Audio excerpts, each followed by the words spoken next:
essa palavra que, de certa forma, em função de algumas práticas, sofreu um desgaste muito grande, mas que a gente precisa recuperar isso, porque o discipulado deve fazer parte da essência da igreja, como nós veremos aqui, tá bom? Então, outra coisa que eu quero também pedir, desde já, a compreensão dos irmãos, eu não vou me ater muito a falar, porque eu tenho muita coisa para apresentar para os irmãos. Então, eu vou apresentando o que eu julgar aqui pertinente. Se algum dos irmãos tiver alguma dúvida, quiserem acrescentar ou falar alguma coisa, embora o reverendo Sidney sempre, no final, faz aquelas perguntas, aquelas colocações, para que os irmãos, então, tenham um desfecho do assunto um pouco mais ordeiro, vamos dizer assim, tá bom? Então, vou aqui fazer algumas leituras, eu peço então que os irmãos acompanhem com muita atenção, tá ok? Vamos para o nosso segundo slide, texto da Palavra de Deus, que vai dar embasamento ao discipulado, que é a grande comissão. Texto conhecidíssimo dos irmãos. Os irmãos falaram sobre missões aqui ontem, né? Estiveram aqui palestrando, apresentando os irmãos um estudo também sobre missões, até a pasta que cabe hoje ao presbítero Fernando, né, do presbitério, né, a pasta de evangelização e missões.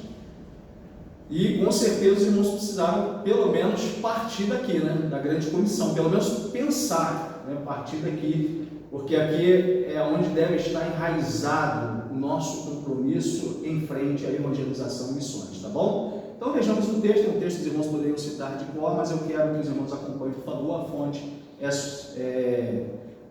adequada para os irmãos acompanharem a leitura. Então vejamos, diz o versículo 18: Jesus, aproximando-se, falou-lhes dizendo: toda a autoridade, palavra grega que é exousia, toda a exousia foi-me dada no céu e na terra. Ide, portanto, fazei discípulos de todas as nações, batizando-os em nome do Pai, do Filho e do Espírito Santo. Último versículo, versículo 20, ensinando-os a guardar todas as coisas que vos tenho ordenado. E eis que estou convosco todos os dias até a consumação dos séculos. Texto lido, texto guardado na nossa mente e coração, porque é o que vai nos impulsionar para aquilo que nós vamos trabalhar agora. Pode passar o próximo slide.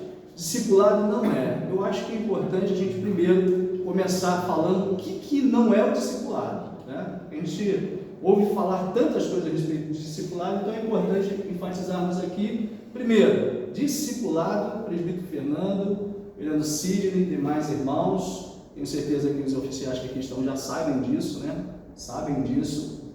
Discipulado não tem nada a ver com G12, tá ok? Que é aquele trabalho que nós não vamos entrar agora nesse assunto, mas é um trabalho que se discute, o Supremo Concílio já determinou, já proibiu que a igreja presbiteriana não deve se envolver com G12, que é aquele modelo de governo em que eu, né, sendo eu um apóstolo, um bispo, estabeleço uma liderança de 12, e esses meus 12 vão multiplicando cada um deles com 12, e assim sucessivamente, e a pirâmide vai crescendo, né? Assim, rapidamente, só para entendermos que esse não é o nosso direcionamento, né? Isso que o discipulado quer ser, tá bom? Então não tem nada a ver com G12. Segunda coisa, não é um programa ou um método rígido. É interessante e importantíssimo pensarmos o discipulado não sendo uma ferramenta.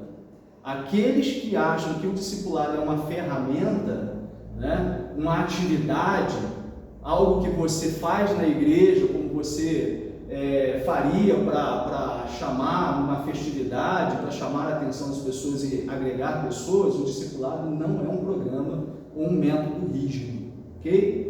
Veremos por quê. Espero conseguir chegar aqui ao final dos slides e chegar a um consenso com os irmãos. Terceira coisa, não é uma fórmula mágica, né, ou um evento isolado.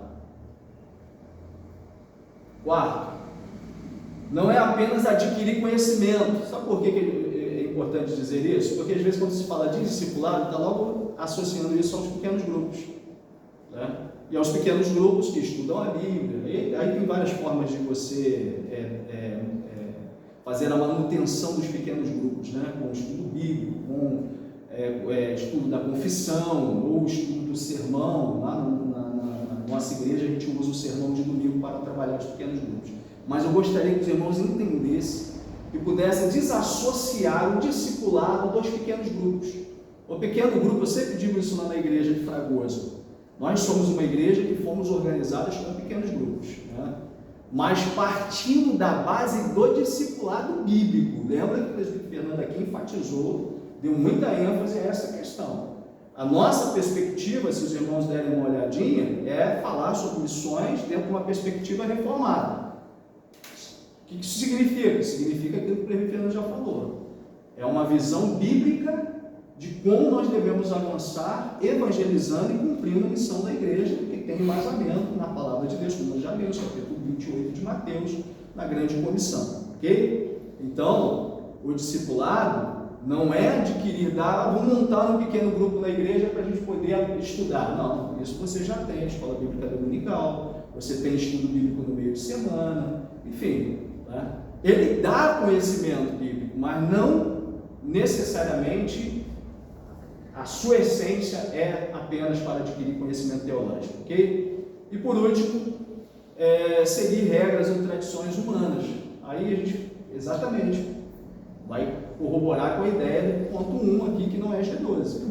Porque a gente não está encontrando uma forma de inserir no âmago das nossas igrejas tradicionais, presbiterianas, igrejas reformadas, uma forma mascarada de aplicar o G12. Aí cada igreja vai aplicar de uma forma, né? Não é também seguir aqui regras e tradições, não, como dizíamos no ponto 3, não é uma fórmula, não é uma receita de bolo que você faz para dar tudo certinho, né? Então, discipulado, a gente precisa entender muito bem que vai muito mais do que necessariamente o pequeno grupo ou qualquer ferramenta que você use para agregar pessoas da igreja, tudo bem? Até aqui alguma dúvida? Falei muito rápido? Sim, reverendo. Poderia-se colocar no sexto ponto ali como discipulado não é metanoia radical? Perfeito, não é G12, não é metanoia radical, né? E muitas outras coisas que poderíamos agregar aqui. É só por causa do movimento. Esse que hoje depois é um movimento muito comum nas igrejas, né? E, mais uma vez, a Igreja Presbiteriana do Brasil se posicionou contrário ao metanoia radical, ou como algumas igrejas presbiterianas estavam praticando, reforma radical. Nós tivemos no presbitério, dentro do nosso sínodo, né, outro presbitério que estava com exatamente fazendo isso aqui, adequando a sua denominação estrategicamente, né, inserindo na igreja presbiteriana uma forma de ser igreja que não tem nada a ver com a igreja presbiteriana e muito menos com a visão reformada, ok? Então poderíamos colocar aqui sim muitas outras coisas. Agora o próximo slide, por favor, é importante que os irmãos tenham atenção aqui. Por que eu digo que o discipulado não tem nada a ver com G12, com metanoia radical, reforma radical, nada com esses tipos de ferramentas que as pessoas usam para dar crescimento instantâneo às igrejas, certo? É importante entendermos que o discipulado, os pequenos grupos, têm respaldo legal na igreja presbiteriana. Então, o que a igreja presbiteriana de Fragoso está fazendo, ela tem respaldo constitucional para isso. Esses são assuntos que já se discutiram. O G12 pode? A IPB vai se posicionar contrário. Não, o G12 não pode. Mas o G12 é a mesma coisa dos pequenos grupos, ou na essência o discipulado? Ela vai dizer não. Então, vejamos aqui, eu preciso ler, porque senão os irmãos não terão essa informação. Capítulo 2 da nossa Constituição, da organização das comunidades locais, das igrejas, né? Então estamos falando de igreja, artigo 4. Eu peço aos irmãos que ouçam, porque eu não transcrevi aqui, até por ser um texto muito grande. Então, deixa eu ler aqui para os irmãos entenderem. Consulta sobre as igrejas em células, que é a questão lá do G12. Considerando que o movimento das igrejas em células tem características próximas ao movimento G12, já rejeitado pela IPB, conforme a resolução da CE Supremo Concílio IPB em 2000. 2. Que a terminologia empregada pelo movimento de igrejas em células é semelhante ao movimento G12, a saber, ano de transição, secularização da igreja, que a prática do movimento difere da eclesiologia da igreja presbiteriana, por exemplo, nos seguintes pontos: administração dos sacramentos, né? Nas células eles ministram os sacramentos, na igreja presbiteriana a gente não aceita isso, ok? B. ênfase nos relacionamentos e não no ensino bíblico. Quer dizer, para eles parece que dão mais ênfase à questão relacional do que necessariamente, né, o ensino da palavra, enfim. Então é uma forma de se pensar e discutir isso no âmbito da igreja presbiteriana. C. Incentivo ao não funcionamento da escola bíblica dominical, ou seja, eu estou participando de um pequeno grupo, então, né, eu não preciso participar da escola bíblica dominical, eu preciso ir no estudo bíblico no meio de semana. Estou fugindo aqui do foco aqui da câmera. Então, esse tipo de comportamento, de posicionamento e prática, isso é rejeitado pela igreja presbiteriana. Agora vejamos, tomar conhecimento. 2. Informar que a igreja de célula não é o mesmo que pequenos grupos, que permanecem jurisdicionados aos conselhos da igreja. Por exemplo, nós temos pequenos grupos lá para está jurisdicionado a quem? Quem está jurisdicionando? Quem que está lhe dando apoio? O conselho da igreja, o pastor, os presbíteros. Então, está tudo dentro dos conformes, os quais têm importância, o quê? Os pequenos grupos da vida da igreja, contribuindo para a comunhão e instrução. 3. Reafirmar que as funções privativas do conselho estão expostas nos artigos tal, que requer esse tipo de apoio a esse tipo de trabalho. E sigamos. Então, os pequenos grupos e discipulado, está ali, senão vocês vão conseguir acompanhar. Não tem nada a ver com o G12, etc., né? Aquela ferramenta de crescimento de igreja chamado MDA, né? Que é um modelo de discipulado apostólico adotado por algumas igrejas. Esse tipo também de trabalho nós não adotamos, ok? Mais uma vez, a IPB toma conhecimento, aprova nos seguintes destaques: reconhecer o desafio eclesiástico contemporâneo que as igrejas em células representam para a IPB, quer dizer, nós estamos lidando com isso, né? Não tem metanoia radical, reforma radical, igrejas em células. Nós estamos dentro de um século, de um tempo, tendo que lidar com isso, sendo uma igreja histórica, uma igreja reformada. Então a igreja precisa se posicionar, o conselho precisa ter um direcionamento vindo, né, automaticamente da IPB, para a gente poder se posicionar na igreja local. Aí vamos lá, reconhecer então o desafio que essas igrejas para a igreja presbiteriana, reafirmar as decisões tomadas anteriormente, aquelas que eu já li, dizendo que pequenos grupos não tem nada a ver com G12, que a terminologia empregada pelo movimento de igrejas em célula é semelhante ao G12, saber e tal, vai dizer aqui, mas o que me interessa é falar sobre discipulado.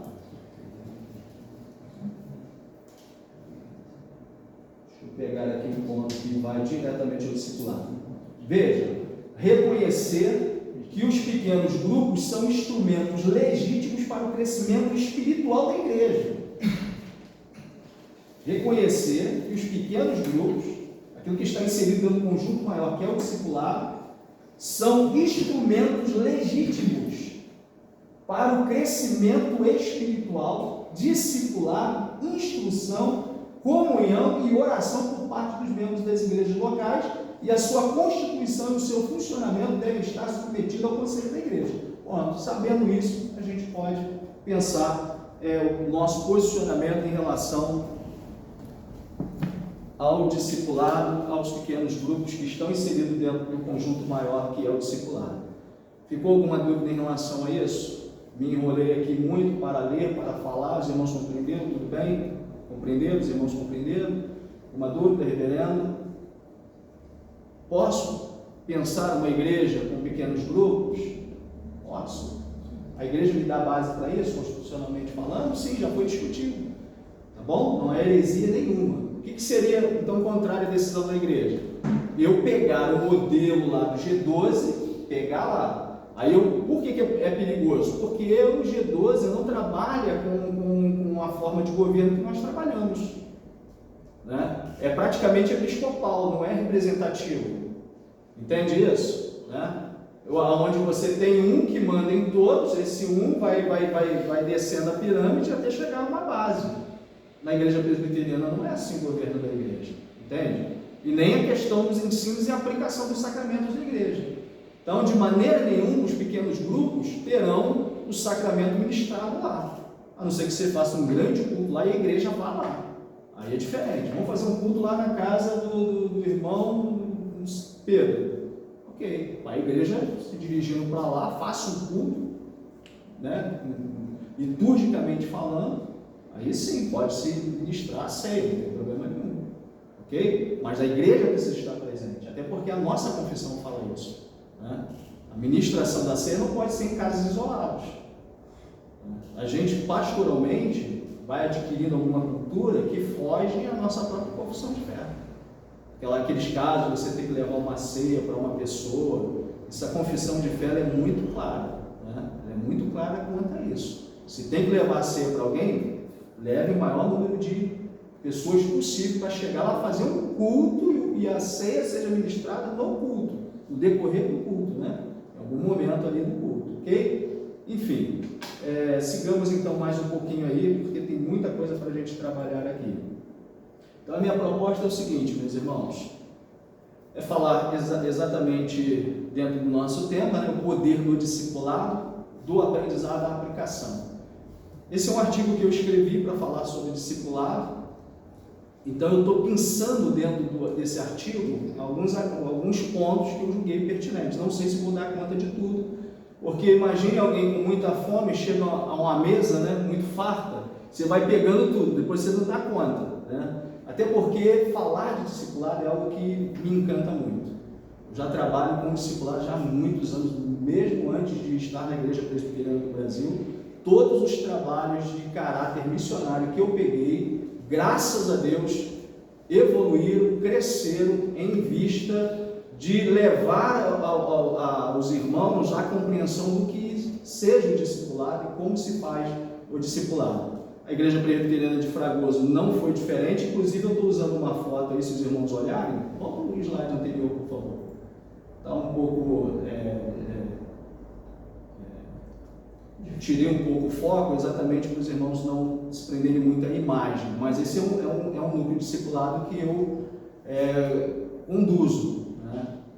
Toda sexta-feira estou conduzindo, já temos uns 3 lá na igreja, já conseguimos a dar um suporte para a igreja. A igreja ficou assim, numa situação muito complicada, a Reverendo Cid e o presbítero Fernando possivelmente já tenham ouvido falar que a Igreja Presbiteriana de Fragoso, que era uma igreja que se organizou muito dentro da estrutura dos pequenos grupos e na filosofia do discipulado, com a pandemia, por ser um trabalho também que depende muito de você estar no lar, isso deu realmente assim, uma quebrada muito grande no nosso ritmo. Mas estamos voltando, graças a Deus. Estamos caminhando começamos já a trabalhar algumas pessoas, começamos a receber algumas pessoas, tá bom? Então, estou falando de coisas que a gente está vivendo, daquilo que a gente está praticando. Sigamos então, eu vou pensar aqui então, dentro desse artigo que fala sobre o discipulado, alguns pontos. O que é o discipulado, o processo de aprendizado no discipulado, da teoria e a prática, tá bom? Vou tentar aqui, até porque cada ponto desse é muito extenso. Vejamos então a nossa introdução. O discipulado é um pilar essencial na vida cristã, representando muito mais do que um simples acúmulo de conhecimento teológico. Já vimos isso, que o discipulado não é só dar conhecimento de cunho teológico. Ele é um chamado para uma jornada contínua de transformação pessoal e comunitária. Sempre digo isso, a mudança sempre vem do individual, do particular para o geral, né? Isso é uma mentalidade de quem entende a essência do discipulado. A mudança sempre começa comigo. Se eu ficar esperando os irmãos mudarem para que eu possa mudar, nós não teremos uma mudança do coletivo. Ok? Então, lembre-se disso. É importante saber que toda mudança, ela ocorre do particular para o geral. Ok? Sempre do indivíduo para o coletivo. Então, todo o benefício que eu recebo da palavra de Deus na minha vida, isso vai reverberar na igreja, na família, né? De um modo geral, as coisas vão começar a ficar mais floridas, ok? Sigamos então. Seguir a Cristo não se resume a não se resume em entender seus ensinamentos, não se resume a entender seus ensinamentos. Ou, poderíamos dizer, né, não se resume só a entender os seus ensinamentos. Porque entender os seus ensinamentos é importante, mas não se resume só a entender a Bíblia, a teologia, ok? Mas a viver esses ensinamentos. Por isso eu costumo dizer, a gente abre a boca para dizer, eu sou de uma igreja de teologia reformada, tá bom, e daí? Porque a grande questão não é o que eu faço com a teologia, se eu consigo manuseá-la, explicar os meandros das discussões teológicas e assim por diante, né? Mas é o que a teologia faz na minha vida. Essa é a grande questão, o impacto do ensino na minha vida, né? O discipulado nos convida a moldar nossas vidas conforme o exemplo de quem? Quem é o nosso exemplo maior? Cristo. Levando-nos a uma fé ativa, portanto, uma fé frutífera, que se reflete em ações, e não só em oratória, em palavras. Atitudes e no relacionamento com os outros. Claro que discipulado, na sua essência, vai perpassar a questão relacional. Claro. Falar de vida cristã requer exercício das virtudes da vida cristã. E dentre estas virtudes está o bom relacionamento com os irmãos, com as pessoas. Isso faz parte da vida cristã. Ok?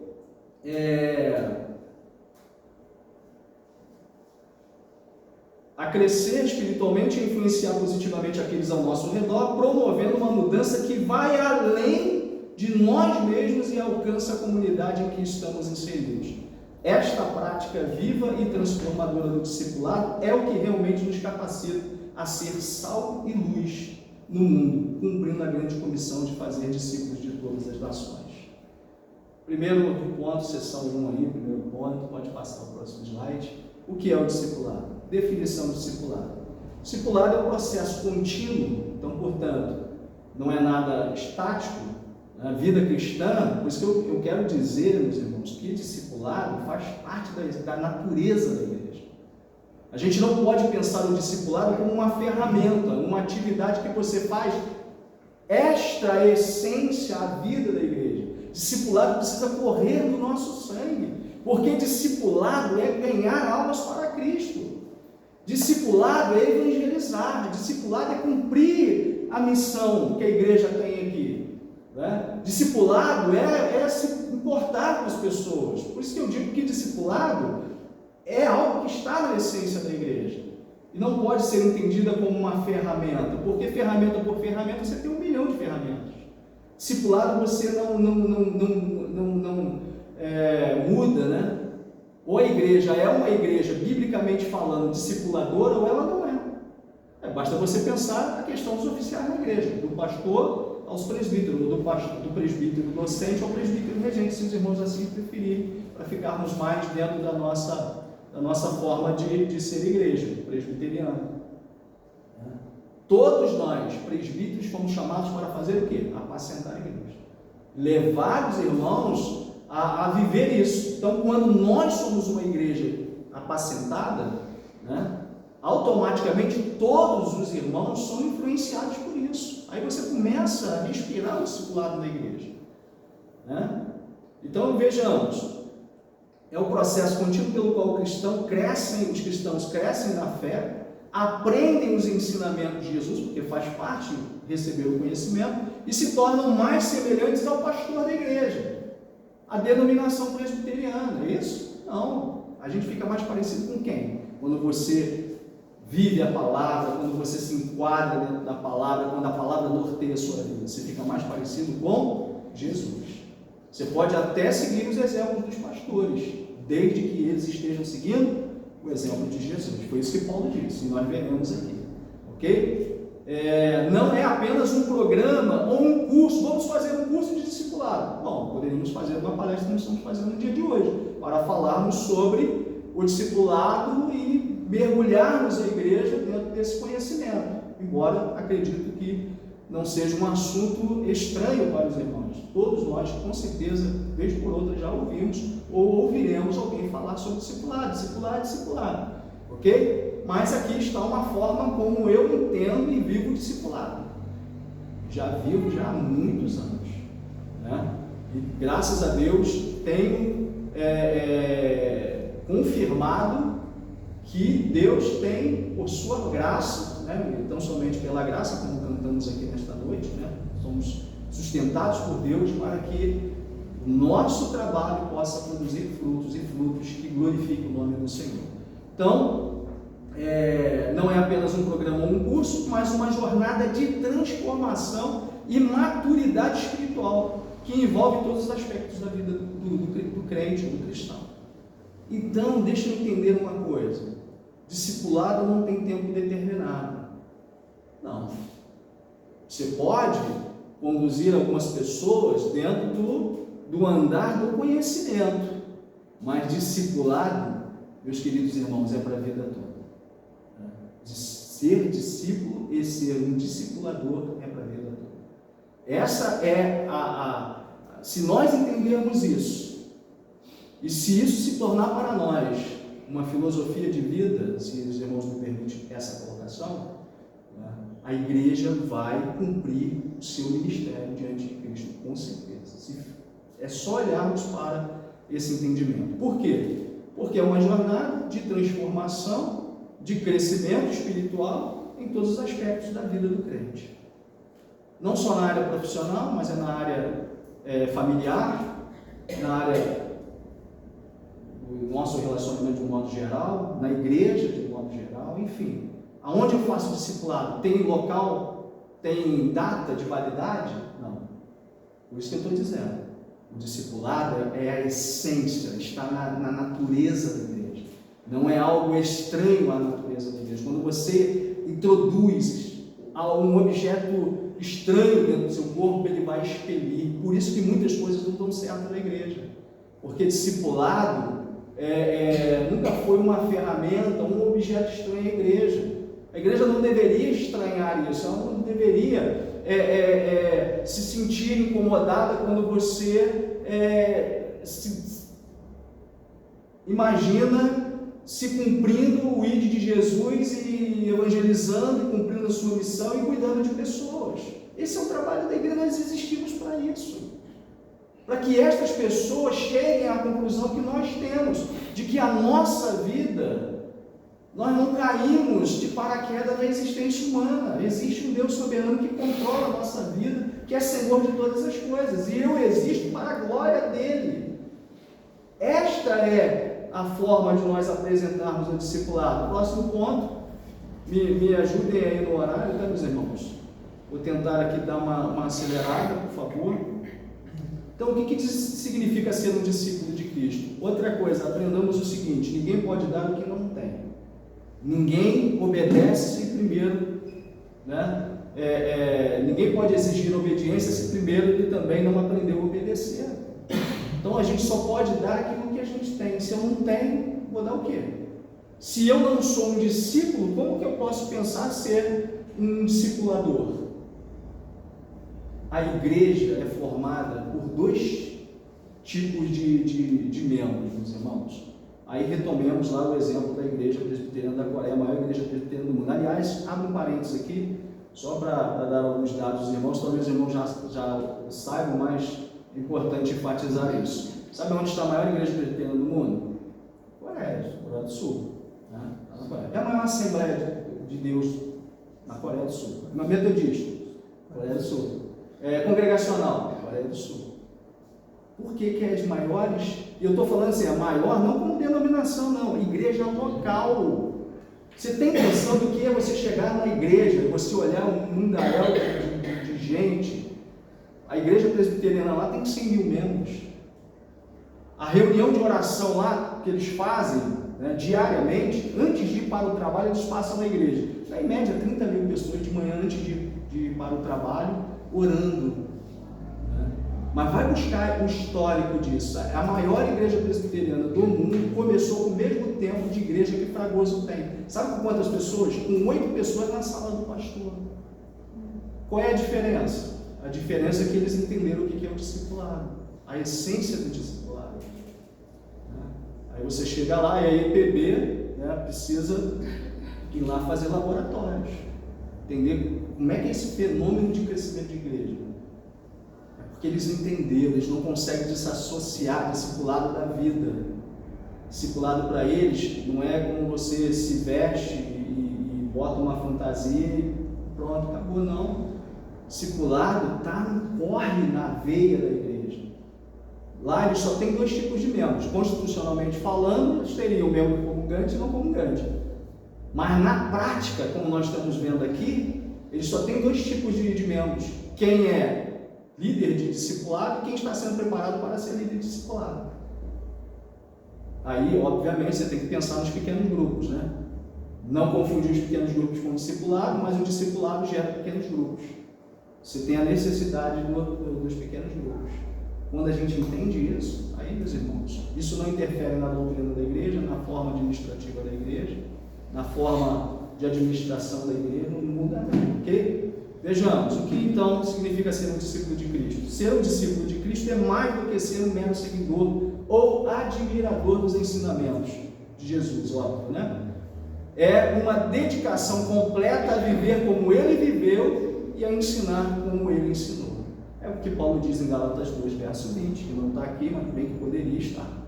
Né? Não vivo mais eu, mas Cristo vive em mim. A vida que agora vivo, na fé do Filho de Deus, o qual me amou, vivo na fé do Filho de Deus, o qual me amou e se entregou por mim. Isso é quem entendeu o que é ser um cristão discipulador, discípulo e discipulador.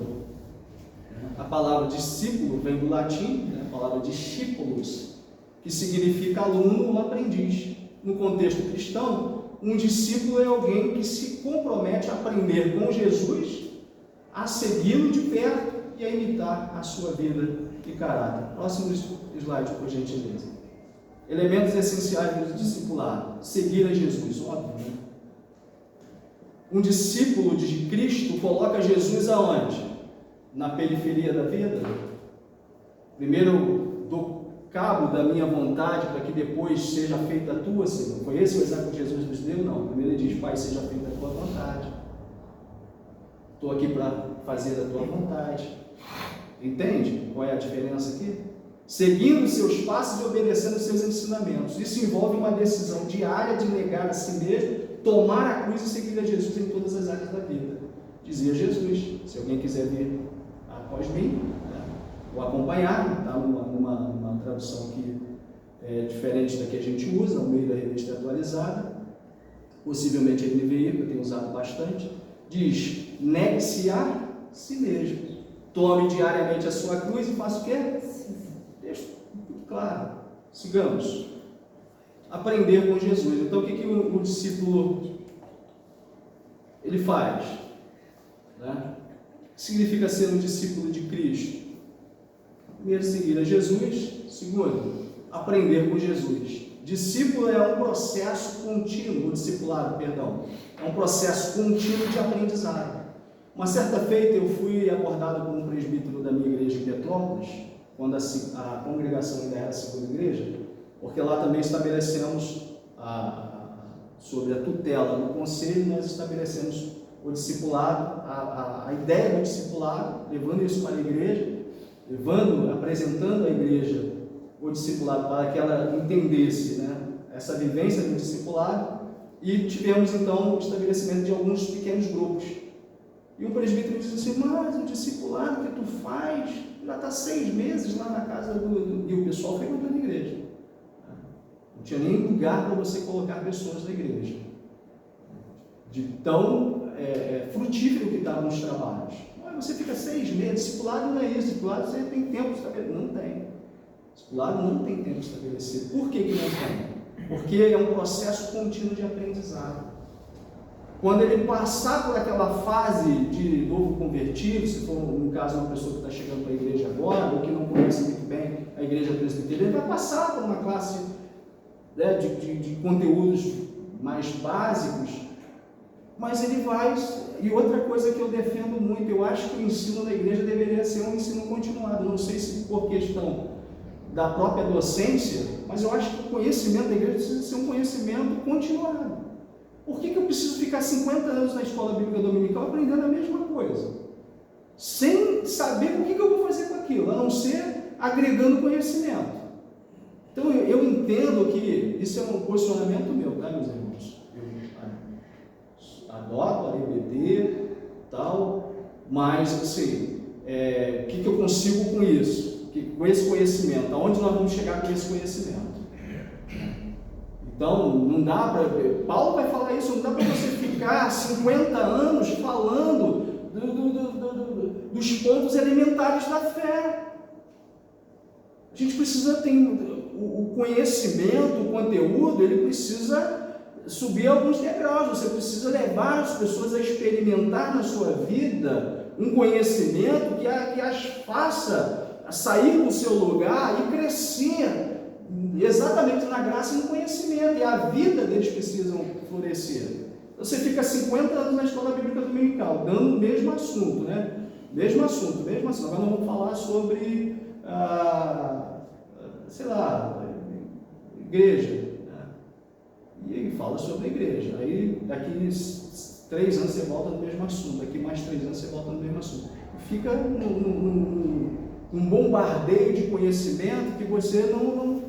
Eu penso que a escola bíblica dominical deveria dar um conhecimento básico, intermediário e um avançado. Esse é meu posicionamento, é o que eu penso. Se Deus assim abençoar a igreja presbiteriana de Fragoso ou qualquer outra igreja para onde eu for e tiver essa oportunidade de expor a forma que eu penso isso, não é fugir do padrão da escola bíblica dominical, mas ela formar.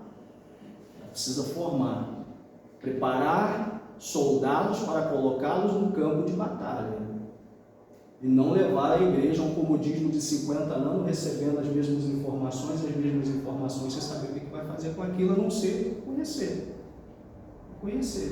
saber explicar. Talvez alguns, não muitos, eu conheço pessoas que estão há 60 anos na igreja, mas continuam ainda com a mesma dificuldade de conhecimento que tinham quando entraram na igreja. Então, não sei se também conseguem absorver e manter a informação, né? Até porque vai ficando muito cansativo também. Você vai dando o mesmo conhecimento, conteúdo sempre, chega um momento que a pessoa, mas isso aí eu já sei, né? Aí ela parte do pressuposto que ela já sabe, ela domina aquilo.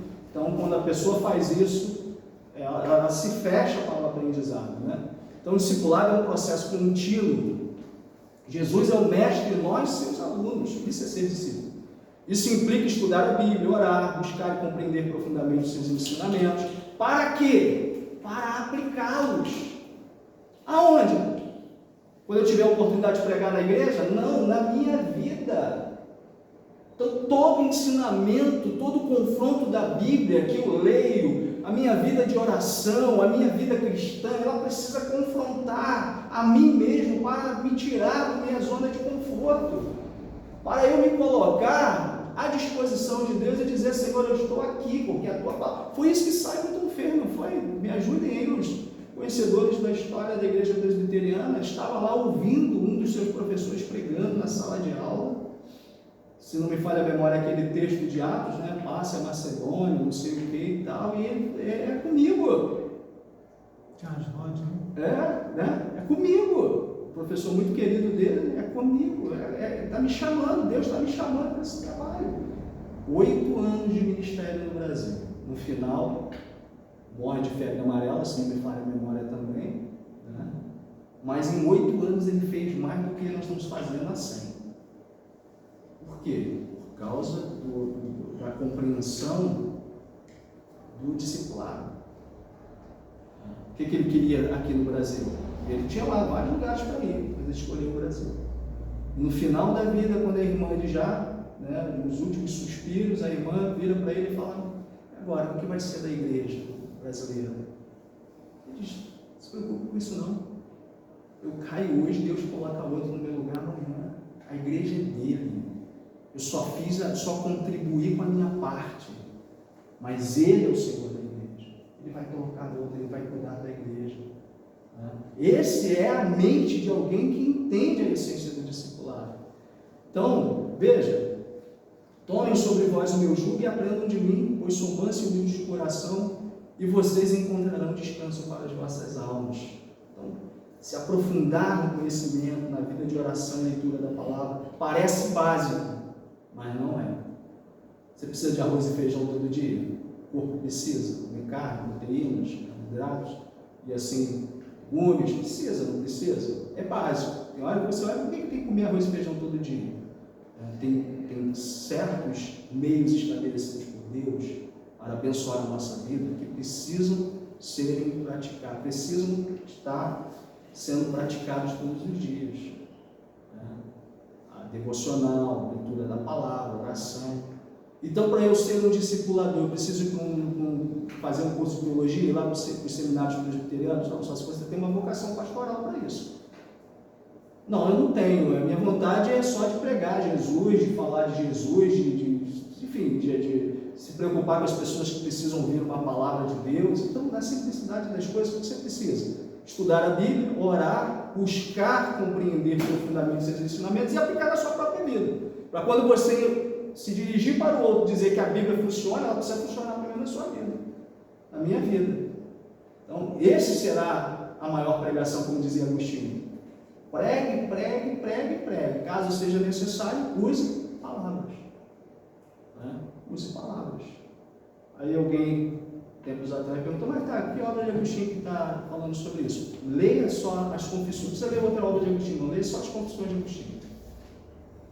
Você vai ver ele falando da mãe, do testemunho de vida da mãe, que falava mais do que palavras. Ah, tá ali.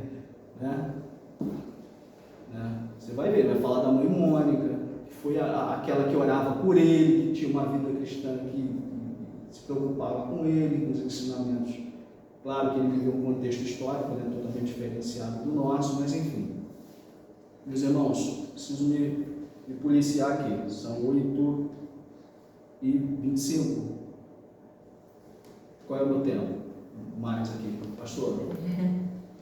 Diz para mim, para eu ver se eu consigo pular um pouco. Quando ver se levantar para ir embora, tu para. Como é que é? Quando ver se levantar para ir embora, tu para. Tá, então ok. Vamos. Posso sugerir uma coisa? Posso sugerir que de repente você pode avançar um pouco, a gente para, toma um cafezinho e depois volta um pouquinho. Pode ser? Tudo bem, meus irmãos? Pode ser assim? Ou não? Porque vai que vocês têm também algum compromisso depois? Pode ser? Ok? Então, mais o que? Uns 20 minutos? Avança mais 20 minutos, Tá. depois a gente volta, você conclui e a gente faz Tá. as perguntas. Então, meus irmãos, imitar a Jesus, eu vou ler porque isso aqui é muito simples, mas funciona, ok? Um verdadeiro discípulo busca refletir o caráter de Cristo em suas ações, palavras e pensamentos. Isso inclui amar como ele amou, servir como ele serviu. Inclusive, o reverendo Júlio uma vez falou para mim assim: ô Fábio, não precisa ficar escrevendo ele, o pronome ele, se referindo a Deus com letra maiúscula, não. Eu sei que gramaticalmente falando, não precisa, mas eu gosto, eu acho que isso me... Gosta também? Eu me sinto confortável em fazer isso. Então os irmãos vão ver aí que tem algumas palavras aí com alguns pronomes, tá bom? Servir como ele serviu, viver a vida de santidade e justiça. Tornem-se meus imitadores como eu sou de Cristo, disse o apóstolo Paulo. Compartilhar a fé, isso aqui é um aspecto muito importante do discipulado. Por que o discipulado faz com que, quando a gente entende a essência do discipulado, a igreja cresce? Naturalmente, sem atividade, sem nada. Por que ela cresce? Porque eu quero compartilhar a minha fé. Não tem nada mais abençoador para o crescimento da igreja do que eu me sentir no dever de compartilhar a minha fé. Discipulado também envolve a responsabilidade de fazer novos discípulos. Como eu dizia, a Igreja Presbiteriana da Coreia só tem 2 tipos de membros, na prática, né? Quem é líder de discipulado e quem está se preparando para liderar no grupo de discipulado. Por quê? Porque nós precisamos fazer discípulos ao Senhor, né? E isso não é responsabilidade só do conselho da igreja, do pastor, isso é responsabilidade. Por isso que eu digo, a mudança começa do particular para o geral, do individual para o coletivo. Comece você a se preocupar com isso. Isso significa compartilhar o Evangelho com outros e ajudar novos crentes a crescerem na fé. Não só trazer pessoas que ainda não estão na igreja para a igreja, cuidar delas e ajudar aqueles que estão com dificuldades também a caminhar. Isso é muito saudável na igreja. Isso ajuda a gente no trabalho diário, do conselho. Quando você tem aquelas irmãs que elas são maravilhosas conselheiras, né? Quando ela está ali, ela está apoiando, ela está ajudando, aquele irmão que acaba se tornando uma âncora para aqueles que estão chegando. Sempre tem isso. As pessoas acabam ficando na igreja também muito por isso. Poxa, eu gostei do Fernando. Poxa, ele tem sido tão carinhoso, tão simpático, sempre com um sorriso, sempre perguntando se eu preciso de alguma coisa, se eu estou bem, né? E de um modo geral, né, isso vai trazendo resultados e você vai exercitando essa filosofia do discipulado, né? Conforme já vimos lá, portanto, vão e façam discípulos de todas as nações. Mas esse é um mandamento para a igreja presbiteriana do Brasil de um modo geral. Sim, de um modo geral, sim, mas isso só ocorre quando individualmente nós que pertencemos à Igreja Presbiteriana do Brasil, claro, nós vamos ministrar o sacramento, né? Como eu disse, nos pequenos grupos, os irmãos que estão lá liderando os pequenos grupos, eles não ministram a ceia, eles não batizam lá nos pequenos grupos. Por quê? Isso é feito na igreja, ok? Sigamos, viver em comunidade, né? Ser um discípulo é viver em comunidade, na igreja com os outros irmãos, com os outros crentes, participando ativamente da igreja, ajudando a edificar o quê? O corpo de Cristo. Eu costumo sempre dizer, quando a pessoa se refere à igreja estando ruim, ela está ruim porque as pessoas estão ruins. Se essa pessoa que reclama da igreja estivesse um pouco melhor, a igreja estaria um pouco melhor, né? E geralmente é aquela questão mesmo, a gente sempre olha para o outro e reclama porque a igreja está ruim por causa do outro, mas se esquece que a igreja está ruim por causa dela. Porque a mesma concepção que ela tem de que a igreja está ruim por causa do outro, o outro tem também concepção de que a igreja está ruim por causa dela. Só que, nesse confronto, a gente não chega a lugar nenhum e a igreja continua tendo dificuldade de estar sendo edificada. Lembre-se disso, meus irmãos. Quem edifica a igreja não é só o sermão do pastor, a palavra do presbítero. Quem edifica a igreja é o próprio corpo, no seu bom funcionamento. Somos membros uns dos outros. O corpo trabalha, cada um trabalha para o bem do outro. E o outro estando bem, automaticamente eu estarei bem. Lembre-se disso. O outro estando bem, eu tenho todas as chances de estar bem. Quando o corpo está bem, todos os demais membros estarão também com saúde. Isso é uma questão simples, básica, que tanto Jesus como Paulo usou para explicar. Simples assim, pastor? É simples assim, sem dificuldade, né? E aí diz, a comunhão com os outros discípulos proporciona o quê? Suporte, encorajamento, crescimento mútuo. Todos crescem. Todos crescem de igual modo, a gente não fica com aquele desequilíbrio na igreja. Embora, claro, teologicamente, a gente vai falar a igreja de salvos e não salvos, eleitos e não eleitos, mas a gente não fica no dia de domingo, eu quero que os eleitos passem para o lado direito, os não eleitos para o lado. A gente faz isso? Faz, meus irmãos. Porque isso é da economia de Deus, quem vai fazer isso é Cristo, no momento certo. Um tempo que estabeleceu ele, pelo seu eterno poder, fará isso. Colocará os eleitos à direita, os não eleitos à sua esquerda e dará destino a cada um. Nós não ficamos pregando só para eleitos no dia de domingo, nós pregamos de modo geral para a igreja. De modo geral, para quem esse é de foro íntimo das pessoas, a gente não fica julgando isso. Né? Então a gente sabe que certas dificuldades também perpassam essa compreensão teológica, mas de certa forma a comunhão com as pessoas proporciona suporte de modo geral. Mesmo aquele que às vezes tem dificuldade, mas quando ele pega um ambiente salutar, saudável, espiritualmente falando, com um embasamento, com estrutura bíblica, as demais coisas começam a não ter lugar. Começam a não ter lugar. Né? Por exemplo, quando as pessoas têm crise na igreja, né? Olha a mentalidade de pessoa que não vive isso. Né? Qual é basicamente o que as pessoas mais falam? É da crise de fazer coisas que não deveria fazer, mas ninguém dá crise de bondade, né? Poxa, eu estou triste na igreja por algo que aconteceu, mas agora eu vou orar mais, agora eu vou ler mais a Bíblia, agora eu vou acompanhar mais os trabalhos da igreja, agora eu vou estar mais próximo dos irmãos, aí eu vou sair com essa igreja, não sei o que e tal, sempre assim. Por que é sempre assim? Não deveria, né? Sigamos. O compromisso do discipulado. Ser um discípulo de Cristo requer um compromisso profundo e pessoal. É uma jornada de transformação que envolve o seguinte, meus irmãos: rendição total. Não dá para ser só pela metade. Aliás, é uma contradição lógica, né? O ser pela metade, ou é ser ou não ser. Aliás, a dificuldade que a filosofia tem para falar das duas naturezas de Cristo é exatamente isso. Por isso, teologicamente, a gente diz que Cristo é o quê? Totalmente homem, totalmente Deus. A gente não fala assim, ele é metade Deus e metade homem. Não existe ser pela metade, meus irmãos. Ou é ou não é. Eu acabei de dizer que teologicamente a gente entende que a natureza da igreja é de salvos e não salvos, eleitos e não eleitos, embora a gente não fica enfatizando isso de forma tão clara a ponto de separar um do outro. A gente não faz isso, né? Não está, graças a Deus, não está em nossas mãos fazer isso, graças a Deus. Né? Mas a gente precisa entender que a entrega da vida cristã é total. É total, meus irmãos. Coração e mente, isso é metanoia. É metanoia.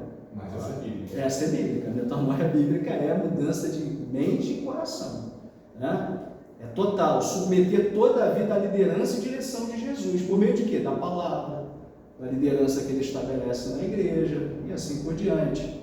Obediência, como? Tem que ser radical. Não metanoia radical, mas uma obediência que ela faz o quê? Não abrir mão dos ensinamentos de Jesus, por mais difícil que seja. Tem coisa que é inegociável, não dá para negociar. Bíblia não dá para negociar. Tudo bem que as discussões estarão dentro do âmbito da hermenêutica, um tem uma hermenêutica que vê assim, outro para interpretar assim, enfim. Nós, meus irmãos, temos que ser obedientes de forma radical aos ensinamentos de Jesus, mesmo quando é difícil ou impopular.